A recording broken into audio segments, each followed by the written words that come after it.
Hello. जलो परम पूज्य संत श्री आचार्य भगवान विद्यासागर जी महामुनि राज जी की, समस्त आचार्य संघ की। सोसकुट जिनालय में एक प्रतिमा जी 2,02,000 की आप दे सकते हैं। उसी के साथ सोसकुट जिनालय में जो वेदी बनने वाले उस वेदी के लिए भी 1,11,111 रुपए की राशि रखी गई है। इसी के साथ कम से कम यहाँ आए हुए एक व्यक्ति का एक शिला, एक पत्थर इस मंदिर को लगना चाहिए। इसलिए अंतर शिला के रूप में 51 रुपए की दान राशि रखी गई है, 5,100 रुपए की। उसी के साथ समोशरण शिला के रूप में 2,100 रुपए की दान राशि रखी गई है। कम से कम आए हुए प्रत्येक व्यक्ति की एक शिला तो इस मंदिर को लगनी चाहिए। आपसे निवेदन है, आप यहाँ आज के दिन यहाँ मंदिर का यहाँ वेदी के लिए और छत्र चमर भामंडल के लिए, छत्र चमर भामंडल के लिए सोसकुट के लिए 55,000 की राशि है। या वेदी, छत्र चमर भामंडल या भगवान जी प्रतिमा, ये तीनों करना है तो 3,51,000 रुपए की राशि रखी गई है। एक भगवान जी के लिए 2 लाख, वेदी के लिए 1,11,000 और छत्र चामर महामंडल के लिए 55,000 रुपए की दान राशि रखी गई है। आज इसमें से एक की स्वीकृति किसी से प्राप्त होती है तो उनको आचार्य को शास्त्र दान करने का अवसर मिल जाएगा। आचार्य को शास्त्र दान करने के लिए आप यहाँ आपका नाम भेज सकते हैं और आचार्य को शास्त्र दान कर सकते हैं। विनोद, दीपक, दिनकर, खोबरे परिवार पाचोड निवासी, इन्होंने आज के दिन सोसकुट जिनालय के लिए 2,02,202 रुपए की राशि की स्वीकृति दिए। वे आए और आचार्य को शास्त्र दान करें। ममता, विनोद कुमार जैन, आकाश, रीमा, इन्होंने धर्मशाला के लिए दिल्ली निवासी, इन कृष्णानगर दिल्ली, इन्होंने धर्मशाला में एक के लिए 2,51,000 रुपए की दान राशि की स्वीकृति दी है। वे भी आए और आचार्य को शास्त्र करें। आशीष जैन, रूपा जैन, पूना निवासी, इन्होंने छत्र चमर भामंडल और वेदी प्रतिमा जी, इसके लिए 3,51,000 रुपए की दान राशि की स्वीकृति दी है। वे भी आए और आचार्य को शास्त्र दान करें। हुकुमचंद, राजीव, संजीव चौधरी, ललितपुर निवासी, इन्होंने 1,11,111 रुपए की दान स्वीकृति वेदी के लिए दिए। वे आए और आचार्य को शास्त्र दान करें। मयूर, प्रमोद, काले गोरे, ब्रह्मचरी, स्वप्निल परिवार, इन्होंने भी वेदी के लिए 1,11,111 रुपए की दान राशि की स्वीकृति दी है। वे भी आए और आचार्य को शास्त्र दान करें। हीरा देवी, मोहनलाल गंगवाल, श्रेया सेठी, संगीता गोदा, गुवाहाटी, इन्होंने भी आसाम निवासी, इन्होंने भी 1,11,111 रुपए की वेदी के लिए स्वीकृति दी है। वे भी आए और आचार्य को शास्त्र दान करें। सुशील कुमार जैन के स्मृति में जिनेश कुमार, नीरज जैन,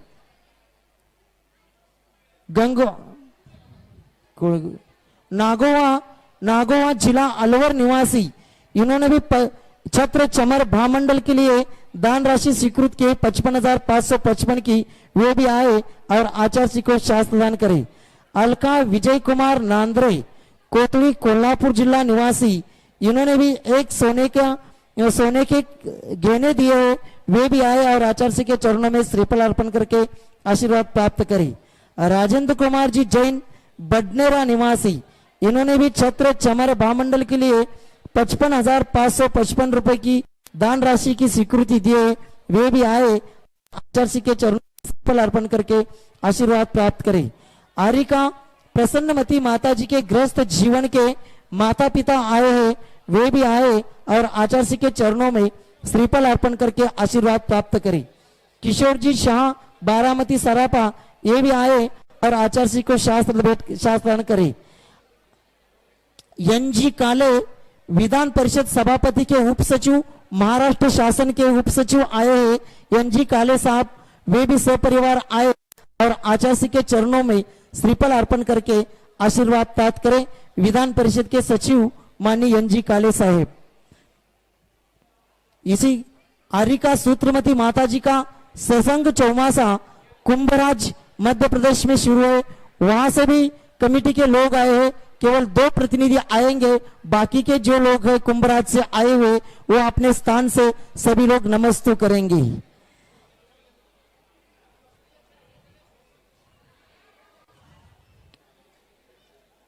ते पूजनचं कागद कुठं आहे? पूजनचा कागद कुठं आहे? सभी लोग अपने स्थान पर बैठेंगे। हाँ, पूजन प्रारंभ कर रहे हैं। सचिन जी संगई अमरावती, इन्होंने स्वयं एक आचार्य के ऊपर स्वयं पूजा की रचना की है, वही पूजन आज गाने वाले हैं।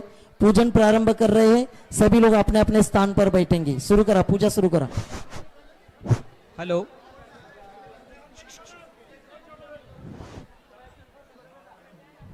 ये बोलो परम पूज्य आचार्य भगवान 108 श्री विद्यासागर जी मुनि महाराज की जय। आज पूजा करने के लिए अमरावती से भी श्रावक आए और कुंभ राज्य भी श्रावक आए हैं।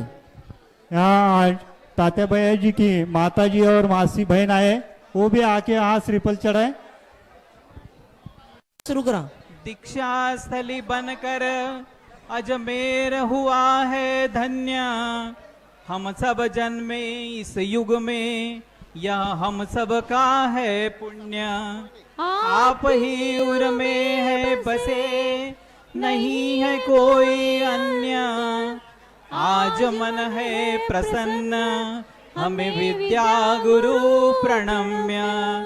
ओम ह्रीं श्री 108 आचार्य विद्यासागर मुनीन्द्रेभ्यो अत्र अवतर आह्वाननम्। जय हो जय हो जय हो।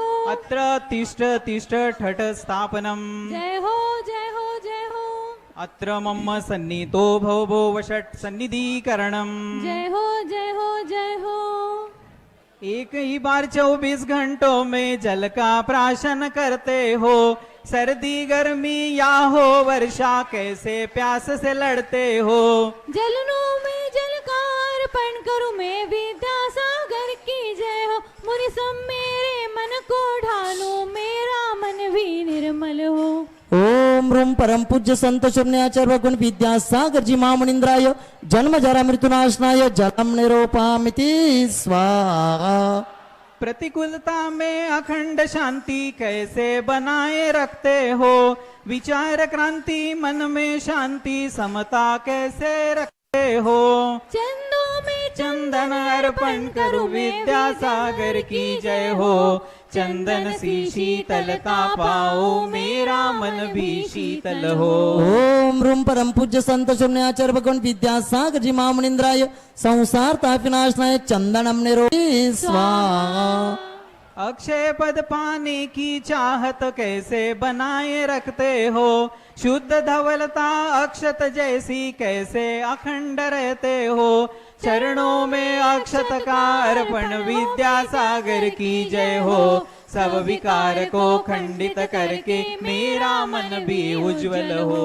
ओम रूम परम पूज्य संत शून्याचार्य भगवान विद्यासागर जी महामुनीन्द्राय अक्षय पद प्राप्तये अक्षतम निरूपामिति स्वाहा। ज्ञान के सागर विद्यासागर पुष्प से कोमल ही तुम हो, जल से भिन्न कमल के भांति शांत निराकुल रहते हो। चरणों में पुष्पार्पण करूं मैं विद्यासागर की जय हो, कामवाण से मैं बच जाऊं मेरा मन भी सुंदर हो। ओम रूम परम पूज्य संत शून्याचार्य भगवान विद्यासागर जी महामुनीन्द्राय कामवाण विनाशनाय पुष्पम निरूपामिति स्वाहा। आहार इसलिए लेते हो कि रत्न त्रय का पालन हो, रसनेन्द्रिय पर इतना संयम कैसे बनाए रखते हो। चरणों में चरणों का अर्पण करूं विद्यासागर की जय हो, क्षुधा रोग से मैं लड़ पाऊं पर मेरे संयम हो। ओम रूम परम पूज्य संत शून्याचार्य भगवान विद्यासागर जी महामुनीन्द्राय क्षुधारोग विनाशनाय नैवेद्यम निरूपामिति स्वाहा। मोह को छोड़ा माया छोड़ी मुक्ति पथ के राही हो, अपने मन में ज्ञान का दीपक कैसे जलाए रखते हो। चरणों में दीप का अर्पण करूं विद्यासागर की जय हो, चार कषायों को त्यागूं मैं केवल ज्ञान की प्राप्ति हो। ओम रूम परम पूज्य संत शून्याचार्य भगवान विद्यासागर जी महामुनीन्द्राय मोहांधकार विनाशनाय दीपम निरूपामिति स्वाहा। अष्ट कर्म को नष्ट कराने संयम पथ पर चलते हो, कोई भी प्रतिकूल राह पर कैसे अड़िग से रहते हो। चरणों में आपके धूप का अर्पण विद्यासागर की जय हो। कर्म बंध में अटकू ना मैं कर्मों का तो दहन ही हो। ओम रूम परम पूज्य संत शून्याचरण भगवान विद्यासागर जी महामुनिंद्राय अष्टकरम दोनाय धूपम निरूपामिति स्वाहा। सारे फलों के त्यागी हो तुम, मुक्ति फल को चाहते हो। भक्ति करो तो मुक्ति मिलेगी, चर्या स्वयं सिखाते हो। चरणों में सब फल अर्पण करूं विद्यासागर की जय हो। मोक्ष महाफल में भी चाहूं, पाप कर्म सब निष्फल हो। ओम रूम परम पूज्य संत शून्याचरण भगवान विद्यासागर जी महामुनिंद्राय महामोक्ष फल प्राप्त फलम निरूपामिति स्वाहा। अष्ट द्रव्य से पूजन करूं मैं, पुण्य बंध का अर्जन हो। पाप कर्म सब मिटे हमारे, मेरा मन भी पावन हो। चरणों में द्रव्य का अर्पण करूं विद्यासागर की जय हो। अष्टम वसुधा पाने हेतु मेरा पथ भी प्रशस्त हो। ओम रूम परम पूज्य संत शून्याचरण भगवान विद्यासागर जी महामुनिंद्राय अनर्घ्य पद प्राप्त अर्घ्यम निरूपामिति स्वाहा। 4 लाइन शेवटची 4 लाइन बोला। भव्य जिनालय की श्रृंखला को गुरुजी ने निर्माण किया। बड़े बाबा को उच्च स्थान पर स्थापित करके मान दिया। गत 55 वर्षों से गुरु ने भारत भर में भ्रमण किया। एक झलक जिसने भी देखी उसका तो उद्धार हुआ। विद्यासागर ज्ञान के सागर, सचिन की गागर भी भर दो। पवित्र पावन पद चिन्हों पर आगे बढ़ने का बल दो। ओम रूम परम पूज्य संत शून्याचरण भगवान विद्यासागर जी महामुनिंद्राय अनर्घ्य पद प्राप्त जयमाला पूर्णार्घ्यम निरूपामिति स्वाहा। मंगल भवन में आज से 2 दिन का निःशुल्क चिकित्सा शिविर शुरू है। उसके लिए पूर्णायु के आदि डॉक्टर लोग यहाँ आए हैं। उस शिविर का, आरोग्य तपासनी शिविर का आप लाभ ले सकते हैं। सभी लोगों से निवेदन है, मंगल भवन में शिविर शुरू प्रारंभ हो चुका है, वो लाभ लीजिए। नमस्तु भगवान, नमस्तु नमस्तु नमस्तु। ओम नमः सिद्धेभ्यः, ओम नमः सिद्धेभ्यः, ओम नमः सिद्धेभ्यः। अहिंसा परमो धर्म की। आचार्य गुरुवर श्री कुंद कुंद भगवान की। आचार्य गुरुवर श्री ज्ञान सागर मुनि महाराज की। जय लो परम पूज्य संत श्रवणे आचार्य भगवान विद्यासागर जी महामुनि राज्य की, समस्त आचार्य संघ की।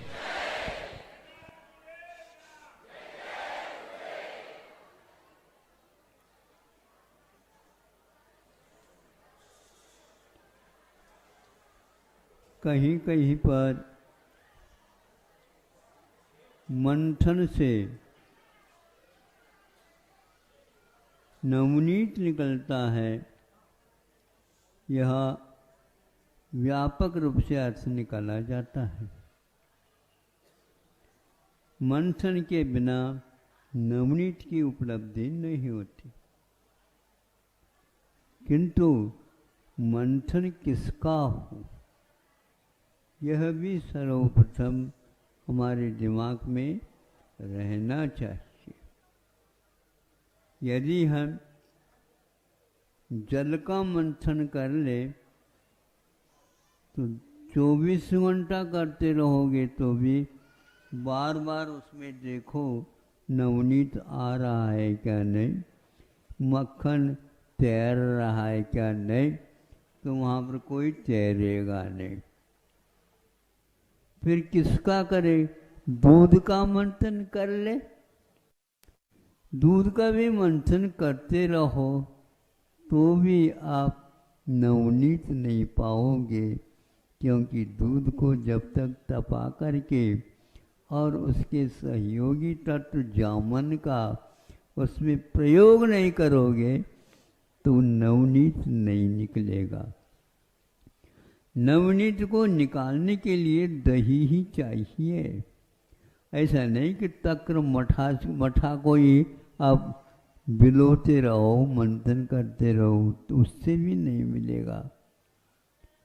कई लोग निष्प्रयोजन ही इस उपयोग का करते रहते हैं, उसका मंथन व मंथन नहीं माना जाता है। कई लोग बैठ करके यदि समय गंवाना है तो ताश पत्ते वगैरह खेलते रहते हैं। क्या कर रहे हो? तो कहता हम ताश पत्ते खेल नहीं रहे हैं, तुम समय पास कर रहे हो, तुम समय का अपव्यय कर रहे हो। इसलिए जो व्यक्ति इस दिशा में यह अर्थ निकालता है, हमें मंथन करना है, लेकिन किसका मंथन है? किसी भी विषय को लेकर के हम मंथन चालू कर दे तो वह कोई हाथ लगने वाला नहीं है। इसलिए आप लोग शांति के साथ बैठ जाओगे तो संभव है हम जो जीवन में दर्शन करते हैं प्रभु का, उसका अर्थ हमारे सामने तैरता हुआ आ जाए। हम केवल शब्दों तक ही सीमित रहते हैं, किंतु उससे विशेष अर्थ नहीं निकाल पाते। किंतु जो व्यक्ति शब्दों में नहीं, शब्द में और क्या है, इसको भी देखना होता है। इसलिए सुनने में ये आता है, लकीर के फकीर मत बनो। इसका अर्थ क्या? लकीर के फकीर का अर्थ तुकबंदी मात्र नहीं है, इसके साथ अर्थ जुड़ा हुआ है। शब्द के द्वारा हम क्या देख रहे हैं? शब्दों में अर्थ है क्या आत्मा में अर्थ है? इसको समझना बहुत कठिन है। आज का युग शब्दों में तो डूब गया है, लेकिन उसका अर्थ का स्रोत दूसरा और कुछ है। शब्द सुनने में आता है, किंतु अर्थ सुनने में नहीं आता, समझने से आता है।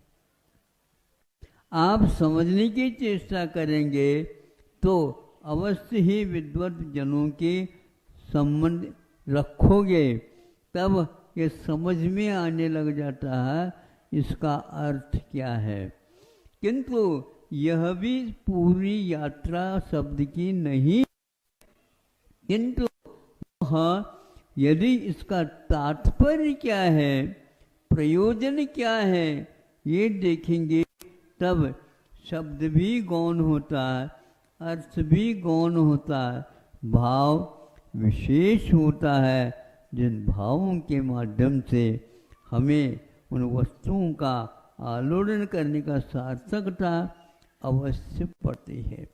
आज का युग प्रकार से हैं, बड़े बड़े केंद्र खुले हुए हैं अध्ययन के, अपने एक एक विषय के बारे में, किंतु सबका एक ही प्रयोजन है, अर्थोपार्जन। आज विद्या अध्ययन कर रहे हैं, किंतु वह कॉलेज महाविद्यालय वगैरह खोल रहे हैं, यूनिवर्सिटी वगैरह खोल रहे हैं, किंतु वह और कुछ नहीं कर रहे हैं, करा रहे हैं, केवल व्यवसाय के लिए सब काम कर रहे हैं। नए नए वायरल निकल रहे हैं, नई नई बीमारियां फैल रही हैं। अब इन बीमारियों के लिए और सोचते हैं कि हमें क्या होना है। अब केवल गायों के बारे में पीछे पड़ गई वायरल, और वहाँ सैकड़ों गाय इस बहुत कुछ ही समय में मरण को प्राप्त हो रहे हैं। किसी के हृदय में कोई अनुकंपा देखने को उपलब्ध नहीं होती। जब मनुष्य भी इस प्रकार चले जा रहे हैं तो पशुओं को कोई पूछने वाला है ही नहीं। ऐसी स्थिति में भारत ही एक ऐसा देश है, वह चिकित्सा के साथ साथ किसकी चिकित्सा मनोमीमांसा पहले चाहिए। दया के अभाव में अर्थोपार्जन करना किसी भी प्रकार से वह योग्य नहीं है। इस युग को अभी भी समझ में नहीं आ रहा। प्रयोजनभूत तत्व क्या है? इसका नाम है सम्यक दर्शन की ओर यात्रा है। आप लोगों को सोचना चाहिए हमारे जीवन का प्रयोजन क्या है। इस वर्तमान में किसी भी विद्यालय में इसका कोई भी बोध नहीं दिया जाता है। कर्म सिद्धांत क्या है इसके बारे में किसी को चिंता तक नहीं है। और सभी को यह तो लगन लगी है हमारी संतान पढ़ी लिखी हो, हमारी संतान विशेष कमाने वाली हो, भले ही उसको 7 समुद्र के बाहर जाना पड़ा हो। माता पिता सब भूल जाते हैं पुत्र और पुत्रियों को। पुत्रियों को भूलना तो फिर भी ठीक है, पुत्रों को कैसे भुलाया जाए। लेकिन माता पिता को ये चिंता रहती है यदि ये पुत्र को हम योग्य पैसे के पीछे से नहीं बनाएंगे इसका कल्याण नहीं होने वाला। इसी पीछे माता पिता भी रहते हैं। लेकिन जब यह उनका इरादा गलत निकलता है तब उसका माथा ठोकता है मैंने ये क्या कर दिया। किंतु बच्चों को इसके बारे में कोई ज्ञान नहीं रहता। बच्चे जब माता पिता नहीं रहते उस समय सोचने लग जाता है माता पिताओं ने मुझे क्या करके ये करवा दिया है, ये मुझे समझ में नहीं आता। इधर उधर पूछा जाता है तो बच्चे सभी बच्चों के माता पिताओं का यही हाल देखने को उपलब्ध होता है। इसलिए यह युग केवल कोरा पानी का मंथन कर रहा है। हाँ, यदि औषधोपचार के साथ पानी का मंथन किया जाता तो वो पथ्य के रूप में भी सामने आ सकता है। तो पानी के द्वारा भी चिकित्सा आयुर्वेद में अभी भी जीवित है। हाँ, पित्त से यदि कोई विकार हुआ है तो उसके लिए जल को कितना तपाना। कफ के माध्यम से जीवन में यदि मान लो खतरा पैदा हुआ है तो उस कफ के लिए कितनी मात्रा में उस जल को तपाना। यदि वात के कारण ये ऐसा हो रहा है उस जल को इतने अंश में ही तपाना। कितने में भाग शेष रहे। किसी भी विकार में ये दोनों बातें अवश्य होती है और ऐसी चिकित्सा भी की जाती है। औषध के बिना चिकित्सा तो यदि होती है केवल शुद्ध और अपने आयुर्वेद में ही है, अन्यत्र कहीं नहीं है। किंतु यह आयुर्वेद आज वर्तमान में भारत तक भी सीमित नहीं रहा, सिकुड़ता जा रहा है। ऐसी स्थिति में अब जितनी भी दवाई करो जीवन पर्यंत दवाइयों के बीच में भी रहो, तुम्हारी चिकित्सा होने वाली नहीं है चिकित्सा। इसलिए अब आंखें खोलो। ऐसे गायों को मौत हो रही है। अभी विश्व में ही ये चिंता फैल गई। महाराष्ट्र में भी उसका प्रवेश हो गया बताते हैं, और हरियाणा में पंजाब में भी इसका फैलाव हो गया। देखते देखते ही 1-2 दिन के भीतर अच्छे नस्ल की गायें भी नीचे धड़ाम से गिर रहे हैं। उसके लिए फूले उसमें से खून निकलना प्रारंभ हो जाता है। ये किसके वजह से हो रहा है? या तो भगवान जानते हैं या तो आयुर्वेद ग्रंथ जानते हैं। इसके लिए दवाई निर्माण की कोई आवश्यकता नहीं। दवाइयाँ यदि नहीं भी मिलती तो पानी के माध्यम से भी। और हमारे यहाँ नियम संलेखना के लिए आचार्यों ने कहा तुम पानी पर आ जाओ। यदि पानी भी आपके लिए बाधक बन रहा है तो पानी का भी त्याग करो और तुम पंच नमस्कार के ऊपर ध्यान दो। अहिंसा परमो धर्म की। चलो परम पूज्य संत शरणीय आचार्य भगवान विद्यासागर जी महामुनि राज्य की, समस्त आचार्य संघ की। आचार्य जी ने अभी आयुर्वेद की बात की और यहाँ आज से आयुर्वेदिक चिकित्सा शिविर प्रारंभ है। और इस आयुर्वेद चिकित्सा शिविर में Sachin ji Shah Ayush Adhikari Indore, doctor Prashant ji Jain BAMS MS Ayurveda, doctor